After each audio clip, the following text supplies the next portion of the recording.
Para dun sa mga gustong tumandang dalaga at tumandang binata, makinig kayo para sa inyo ang video na to. Nung ako ay nag-aaral pa ng college sa bayan ng Infanta Quezon, nagbukas ang PSA para sa census. Dahil sa kagipitan, nag-apply ako at isa ko dun sa napili na mag-census. Isang buong barangay sa bayan ng Infanta ang sinurvey ko. At doon ko nalaman na marami pala dito sa atin sa Pilipinas, especially doon sa nasurvey ko, ang tumandang dalaga at tumandang binata. One time, meron akong isang malaking bahay na nasurvey. Sa isang malaking bahay na yon, 3 lang yung nakatira. Lahat sila babae. Ang kadalasan tinatanong naman sa census is yung marital status, kung sino-sino yung mga kasama mo sa bahay, mga ganyan, kung magkakaano-ano kayo. So yan yung mga common question. Inisa-isa ko silang tanungin. Ang edad nila is 75 to 80 years old. At lahat sila ay dalaga. So, tinanong ko, magkakaano-ano po ba kayo? May mga ganun din akong tanong para hindi ako naboboard habang ako ay nagsisensus. Sabi nila, magkakaibigan lang sila at napagdesisyon na lang 3 magkakaibigan na sila na lang yung 3 na magsama-sama hanggang sa pagtanda. Tinanong ko sila kung bakit hindi na nila naisipan na mag-asawa pa. So, may mga ganun akong tanong para hindi rin naman ako naboboard. Masaya naman kausap yung 3. Sabi nung isa, natakot na raw silang sumubok ulit.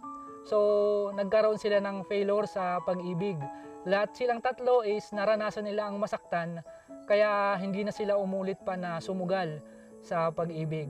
Pero, tinanong ko sila kung masaya ba sila na narating nila yung edad na gano'n na sila ay matandang dalaga lahat. Honestly, ang sinasabi nila is hindi sila natuwa na silang lahat is tumandang dalaga. Dahil matanda na sila, so na-realize nila na sabay-sabay silang tatanda, walang mag-aalaga sa kanila.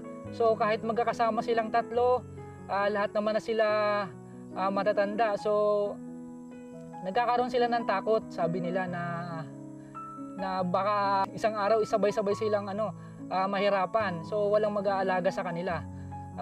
Ano lang doon is hindi ko na natanong kung nasaan yung mga pamilya talaga nila. Sa tanda nilang yun, maaaring yung mga magulang nila is wala na. At kung may mga nabubuhay pa man sa mga kapatid nila is kakonti na lang kasi nga maedad na rin sila, matanda na sila.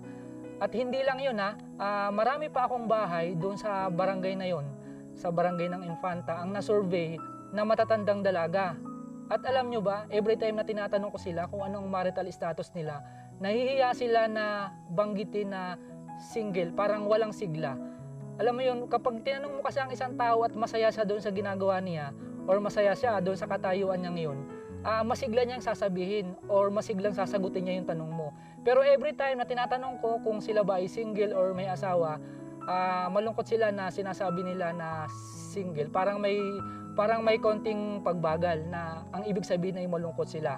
At alam nyo ba, yung mga single na yon na tumandang dalaga, ay napakaganda nila. At halos lahat ng na-survey ko na tumandang dalaga is magaganda talaga sila. So, ang kadalasang dahilan kung bakit sila ay tumandang dalaga is nagkaroon sila ng failure sa pag-ibig. So, nasaktan sila ng gusto. At para hindi na maulit is parang ayaw nila na sumugal pa uli sa pag-ibig. So, kaya mas pinili na nila ang tumandang dalaga. No? Pero nung tumanda na sila, parang hindi na sila natuwa. No? Kasi nararamdaman nila yung lungkot.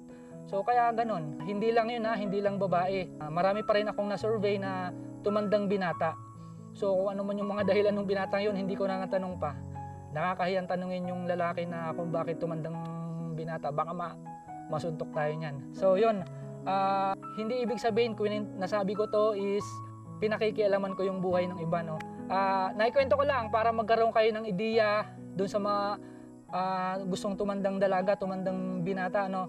So naikwento ko lang yung mga naging reaction nila, yung mga naging buhay, kung ano yung mga naging desisyon ng mga babae at lalaki na tumandang binata ng mga na-survey ko doon sa bayan na yun. Yun lang, kung ano man yung maging desisyon mo sa buhay, kung saan tayo masaya, walang mangingialam sa atin. So buhay natin yan, kung gusto natin tumandang dalaga, kung gusto natin tumandang binata, desisyon natin yan. Kung doon tayo masaya, walang mangingialam yan, kundi ikaw lang. Ang pinakamabuting gawin is magdesisyon tayo kung saan tayo masaya kasi yan ay buhay natin. Doon sa mga gustong tumandang dalaga at tumandang binata, Walang problema dyan. Tayo ay may mga kanya-kanyang desisyon na hindi pwedeng pakialaman ng ibang tao kahit na ng pamilya natin. So advice lang, pwede yung pagkunan ng idea yung naging karanasan ko sa pagsusurvey, yung mga naging sagot nila. Pero ito masasabi ko, magdesisyon ka ng naayon sa iyong kalooban. Yun lang at ingat po tayong lahat. You're the reason I believe in love, and you're the answer to my prayers from up above.